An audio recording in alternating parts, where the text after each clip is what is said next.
Hi అండి. Welcome to జెస్వి vlogs. ఈరోజు వీడియో రోబోట్ క్లీనర్ యొక్క యూసేజెస్, అసలు తీసుకోవటం వర్త్ ఇట్టా కాదా, ఇవన్నీ నేను డిస్కస్ చేస్తాను. ఆఫ్టర్ 2 మంత్స్ యూసేజ్ నా యొక్క హానెస్ట్ రివ్యూ అనమాట. నేను ఇది తీసుకొని ఆల్మోస్ట్ 2 మంత్స్ అవుతుందండి. 2 మంత్స్ నుంచి కంటిన్యూస్గా వాడుతున్నాను దీన్ని. వాడిన తర్వాత నాకు అనిపించిన ప్లస్ మైనస్లు అవన్నీ షేర్ చేసుకుంటాను. ఇది మేము తీసుకున్న మోడల్ వచ్చేసి ఇకోవాక్ డీబాట్ N30 మోడల్ అండి. ఇది మాకు 18,000కి వచ్చింది. మామూలుగా అయితే ఆ సేల్స్ పర్సన్ ఉన్నాడు కదా, అతను చెప్పడం వాళ్ళ షోరూమ్కి వెళ్ళి తీసుకుంటే 25,000 అంట. బట్ మనం ఆన్లైన్లో అమెజాన్, ఫ్లిప్కార్ట్ వీటిల్లో కూడా అవైలబుల్ ఉంటుంది.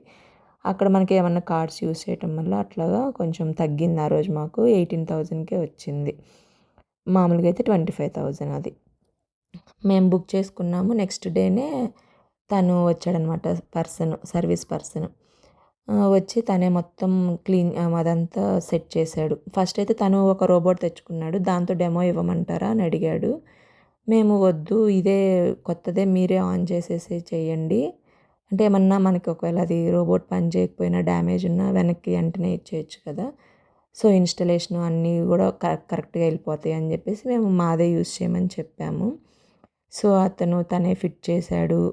ఇల్లంతా మ్యాపింగ్ కూడా అదే తనే చేపించాడు అక్కడే ఉండి.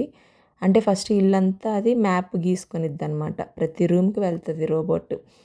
వెళ్ళి ఇంకా అక్కడ ఏ రూమ్ ఎంత లెంత్, అంటే ఇప్పుడు బెడ్స్ ఇవి ఉంటాయి కదా, ఆ కార్నర్స్ వదిలేసి మిగిలిన అంతా కూడా మ్యాప్ చేసుకునిద్ది అనమాట. సో అలాగా చూపించాడు ఆయన. తర్వాత అయితే మాకు మా ఇల్లు మొత్తం, అంటే 2 BHK మాది. మా ఇల్లు మొత్తం క్లీన్ చేయడానికి ఆల్మోస్ట్ 30-40 మినిట్స్ అయితే టైం పట్టింది. అదే డస్ట్ మొత్తం క్లీన్ చేసిద్ది, అంటే క్లీన్ చేసిద్ది, డ్రై కూడా క్లీన్ చేసిద్ది అనమాట. నాకైతే బాగానే యూస్ఫుల్ అనిపించింది. ఎందుకంటే ఇప్పుడు పిల్లలతో ఉన్న వాళ్ళకి, లేదా ఆఫీస్లో ఇద్దరు wife and husband office work చేసుకునే వాళ్ళకి ఇది మంచి ఆప్షన్ అని నేను అనుకుంటాను. అంటే మెయిడ్స్ లేరా, పని వాళ్ళైతే ఇంకా క్లీన్గా చేస్తారేమో అట్లా అని అంటే మాకు అంతకుముందు ఉందండి మెయిడ్, బట్ టైంకి రారు కదా వాళ్ళు. సో ఎవరికన్నా ప్రాబ్లమ్గా ఉంది, పిల్లలతో చేసుకోలేమో అన్నోళ్ళకి ఇది బెస్ట్ ఆప్షన్. ఇదేమో పైనండి టాప్, డస్ట్ అంతా ఇక్కడ కలెక్ట్ అవుతుంది అనమాట. మనం వన్స్ ఇల్లు అంతా క్లీనింగ్ అయిపోయిన తర్వాత ఇక్కడ డస్ట్ అంతా మనం క్లియర్ చేసుకోవాలి. ఇంత పని ఉండిద్దా అని అంటే, ఇప్పుడు ఫర్ ఎగ్జాంపుల్ వాషింగ్ మిషనే ఉంటుంది బట్టలకి, మనం వేయాలి, లిక్విడ్ వేయాలి, అప్పుడప్పుడు దాన్ని క్లీన్ చేస్తూ ఉండాలి కదా. ఇంకా కొంచెం, అంటే మొత్తం అదే చేసిపోయిద్ది అని అనలేము కదా. ఒక 80% అవి చేస్తే మనం మిగిలిన 20% మనం చేయాలన్నమాట. ఇప్పుడు ఈ పైన పెడుతున్నాను కదా, అది అతను ఏం చెప్పాడంటే అది వెట్ అవ్వకూడదు, ఒకవేళ తడైందంటే 24 అవర్స్ దాన్ని యూస్ చేయొద్దు అని చెప్పాడు. సో మళ్ళీ ఇలా వెంటనే డస్ట్ అంతా మీకు చూపిద్దామని అట్లా కింద పెట్టాను. చూసారా ఎంత వచ్చిందో.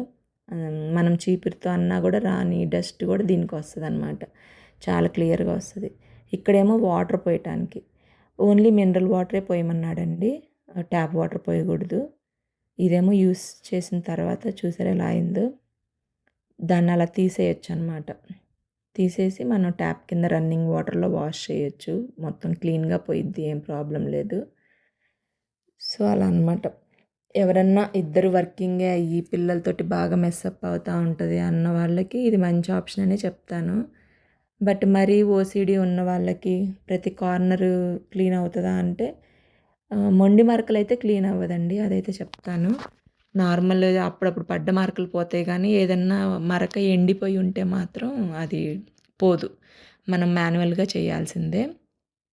ఇంకా తలుపుల దగ్గర కార్నర్స్లో కూడా అది వెళ్ళదు కదా, సో అక్కడ మనం మాన్యువల్గా చేసుకోవాలి. ఇదిగోండి ఇక్కడ చూపిస్తున్నాను మీకు ఎట్లా డస్ట్ అంతా క్లియర్ చేస్తుంది అని. మన చీపురికి రాంది కూడా దీనికి క్లియర్గా వస్తుంది అనమాట. నేను ఇప్పుడు 2 మంత్స్ నుంచి వాడుతున్నాను కదా, నాకు వర్త్ ఇట్టే అనిపించిందండి. ఎందుకంటే పిల్లలు ఊరికినే అన్నీ పడేస్తూనే ఉంటారు, ఒకసారి క్లీన్ చేసినా మళ్ళీ మళ్ళీ చేయాలి. ఇక్కడ ఏంటంటే నేను మన మాప్ స్టిక్తో క్లీన్ చేస్తాం కదా, ఇట్లా వుడ్ వర్క్ ఉన్న వాళ్ళకి మనం ఎంత లేదన్నా ఎంత జాగ్రత్తగా తుడిచినా ఆ మాప్ అనేది తగులుతా ఉంటది వుడ్‌కి. వాటర్ అనేది మనం చల్లి తుడుస్తాం గదా! అట్లా లాంగ్ టర్మ్ చేసినప్పుడు ఆ కింద వుడ్ అంతా పాడయ్యే ఛాన్సెస్ ఉన్నాయి. సో, అలా కంపేర్ చేసుకున్నా గూడా రోబోట్ చాలా బెస్ట్ ఆప్షన్ అని నాకనిపిచ్చింది. ఇప్పుడు ఇలా చూడండి ఆహ్, ఖచ్చితంగా వుడ్‌కి తగులుతది ఆ తడి అంతా. సో, కింద వుడ్ అంతా డ్యామేజ్ అయ్యే ఛాన్సెస్ ఉన్నాయి. అంటే అందరూ రోబోట్ తీసుకోవాలా అని కాదు. ఎవరన్నా ఇంక మాకు కుదరట్లేదు, మెయిడ్స్ సరిగ్గా రావట్లేదు, పిల్లలతోటి కష్టంగా ఉంది, ఇల్లంతా మెస్సీ చేస్తున్నారు అన్నవాళ్ళు మాత్రం తీసుకోవచ్చని నా అభిప్రాయం. దీంట్లో గూడా అన్ని పాజిటివ్స్ అని గూడా నేను చెప్పను. కార్నర్స్‌కి వెళ్ళదు. తలుపులు తలుపు మనం ఓపెన్ చేస్తాం గదా! ఆ ఓపెన్ చేసిన ఏరియాలోకి వెళ్ళదు. సో, మనం కొంచెం చూసుకొని వెళ్తుందా లేదా చూసుకోవాలి. ఇంకా కింద ఏమన్నా ఉంటే కూడా పేపర్స్ పెద్ద పెద్ద పేపర్స్ తీసుకోదండి. మనం అయన్నీ కిందంతా క్లియర్ చేయాలి. సో, అట్లా కొంచెం మన ఎఫర్ట్స్ గూడా ఉంటాయి. మొత్తం అదే చేసేసుకొని ఎళ్ళిపోదు. సో, ఇదండి 2 మంత్స్ యూసేజ్ తర్వాత నా ఒపీనియను. Thanks for watching.